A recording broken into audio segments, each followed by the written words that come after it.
नमस्कार। जन सरोकार के इस मंच पे आप तमाम दर्शकों का हार्दिक स्वागत है। आज के इस एकल काव्य पाठ में हमारे बीच बिहार की राजधानी पटना से एक ऐसी शख्सियत उपस्थित हैं जिनकी रचनाएं जनमानस में काफी पसंद की जाती हैं।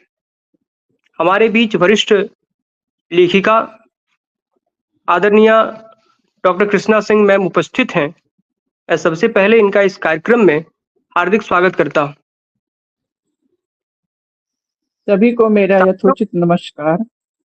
जी साथियों, कृष्णा मैम की शिक्षा दीक्षा पटना विश्वविद्यालय से हुई है और ये लंबे अरसे तक हिंदी की अध्यापिका रही हैं। इनकी कई पुस्तकें प्रकाशित हैं जिनमें प्रमुख रूप से रिश्तों के दंश, अज्ञेय की औपन्यासिक कृतियां, एक नए सूरज की प्रतीक्षा, अज्ञेय काव्य रचना का वैशिष्ट जनमानस में काफी चर्चित है और इन्हें देश के कई प्रतिष्ठित सम्मानों से भी सम्मानित किया जा चुका है।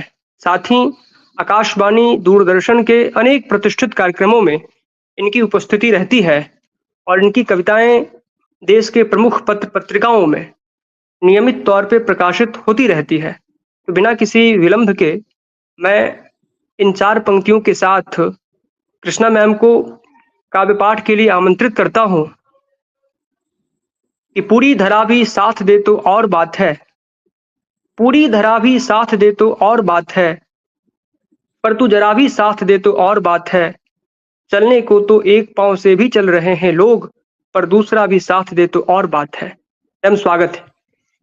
सत्य प्रकाश जी मेरे विद्यार्थी रहे हैं, इसलिए इस मंच पर लाने के लिए मैं उन्हें धन्यवाद नहीं आशीर्वाद दूंगी।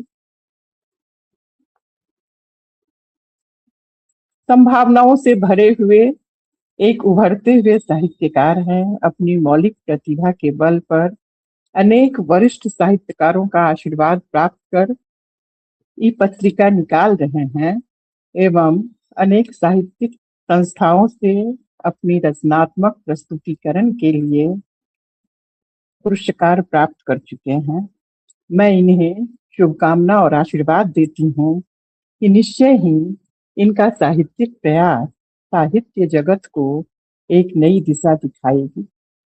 जन सरोकार मंच से समृद्ध प्रस्तुतिकरण के लिए बहुत बधाई सत्य प्रकाश।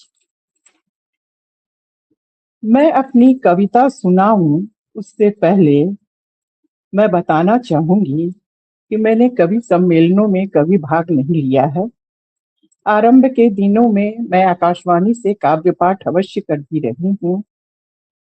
क्योंकि कविता मानवीय संवेदना की अभिव्यक्ति का सबसे सशक्त माध्यम है और जहाँ तक मेरी कविताएं हैं वह जीवन और जगत की विडंबनाओं से आहत संवेदना, कहीं छीलने, टूटने और बिखरने की पीड़ा है तो कहीं उसे जोड़ने, समेटने और व्यवस्थित करने का प्रयास है। कहीं अव्यक्त सत्ता के अंश को व्यक्त करने की छटपटाहट है तो कहीं भीड़ में अकेलेपन का एहसास है। जो भी है, कविता मेरे लिए मुक्ति का मार्ग है और मुझे लगता है कि वह कविता ही है जिसने मेरे जीवन को आत्मसात कर लिया है। मैं सबसे पहले आप लोगों को जो कविता सुना रही हूँ वह कविता मैंने महादेवी जी के निधन पर श्रद्धांजलि स्वरूप लिखा था। महादेवी जी की जयंती है, इसलिए उनकी जयंती की उन्हें नमन करते हुए मैं श्रद्धा सुमन अर्पित करती हूँ। कविता का शीर्षक है एक दीप शिखा के लिए। युग प्रवर्तक प्रसाद निरालापन एक एक कर जब चले गए, महाश्वेता के प्राण विकल हो छायावाद की व्यथा झेलते रहे। थक गई थी बहुत कनिष्ठा छाया युग की अंतिम स्तंभ, फिर निद्रा में सो गई आज ममता का आंचल समेट।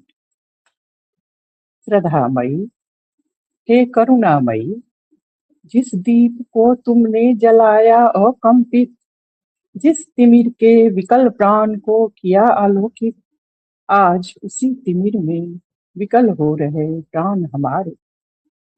काल के चंचल समीर ने फूंक डाला दीप शिखा को, पर सृजन तुम्हारे जो अमर हैं।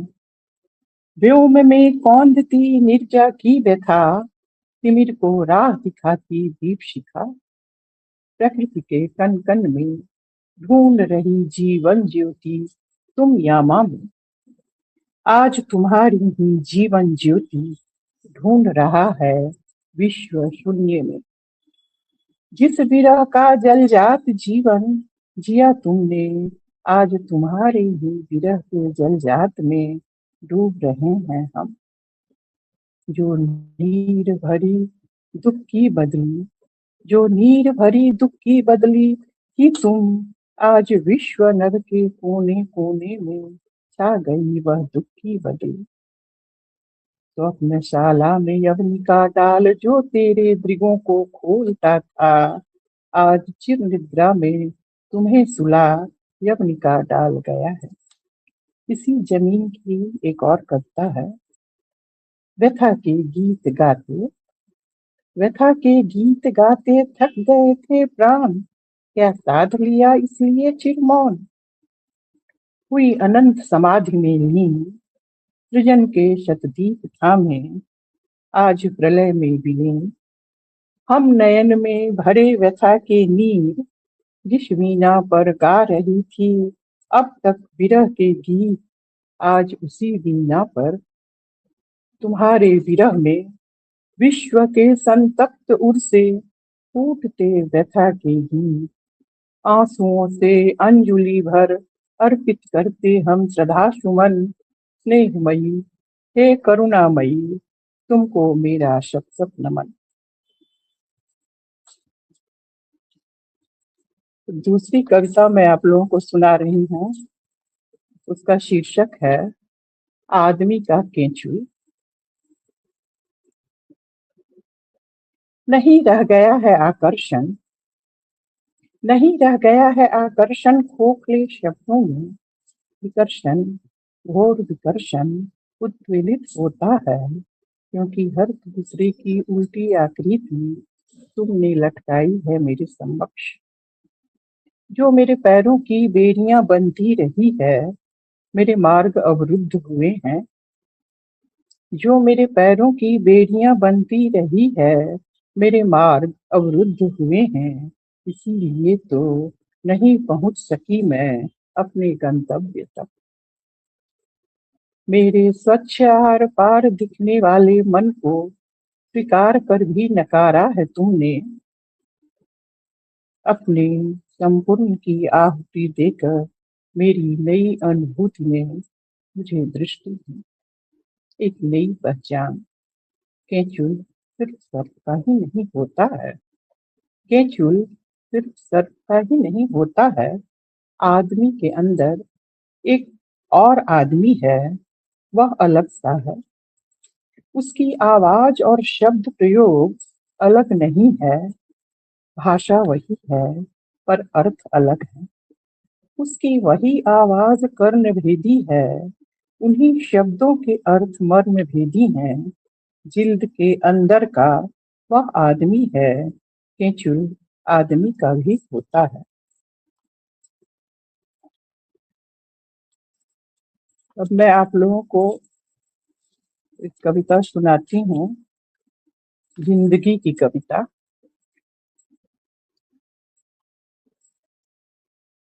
क्लांत मन अशांत जीवन, क्लांत मन अशांत जीवन, उत्साह का स्रोत सूख गया। आज के मशीनी युग में आदमी भी मशीन हो गया। क्लांत मन अशांत जीवन, उत्साह का स्रोत सूख गया। आज के मशीनी युग में आदमी भी मशीन हो गया। एक थरथराता गुलाब ठूंठ हो गया। हम तो थे मंजिल की तलाश में, रास्ता भूल गए। चाहते थे खुशियों का सैलाब, तन्हाइयों से घिर गए। अनजान वन पथ को निर्जन घाटियों में अभिमुख हो गए। अनजान वन पथ हो निर्जन घाटियों में अभिमुख हो गए। जब कभी खोजा जीने का अर्थ, जीने की इच्छा में, तो अपनी ठंडी उंगलियां धूप के कतरे को तरसती रही। मन की चिड़िया उठती मीनारों से हो लेती रही। बड़ा घना जाल था, बड़ा घना जाल था, जंगल का कैसा नाद था बिना आदमी की आवाज का। बड़ा घना जाल था, जंगल का कैसा नाद था बिना आदमी की आवाज का। नील के नीले फूल सी जिंदगी जंगल से बाहर किसी बंगले में बंद थी। मैंने दरवाजा खटखटाया, हवा की लहर बनकर। मैंने दरवाजा खटखटाया, हवा की लहर बनकर। आंखें अपसारित होकर रह गई। मौत के दरवाजे बंद हो गए, जिंदगी की आसमानी खिड़कियां खुल गई। उजियालियां मुट्ठियों में कैद न रह सकी, प्राणों में बिखर गई। कविता का शीर्षक है पहचानो अपनी शक्ति। नवयुग ने आह्वान किया, नवयुग ने आह्वान किया, आशाओं के दीप जलाकर नारी को चैतन्य किया। तोड़ बेड़ियां मन की नारी, अपनी शक्ति को पहचानो।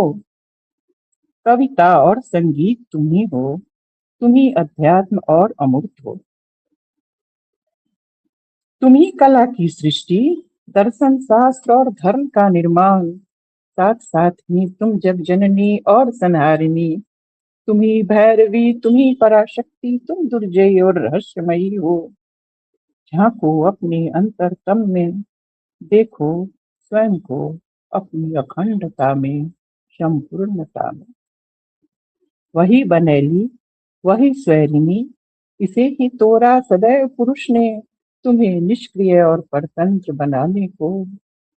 इन जंजीरों की झंकारों में क्रांति का तुम तान सुनाओ।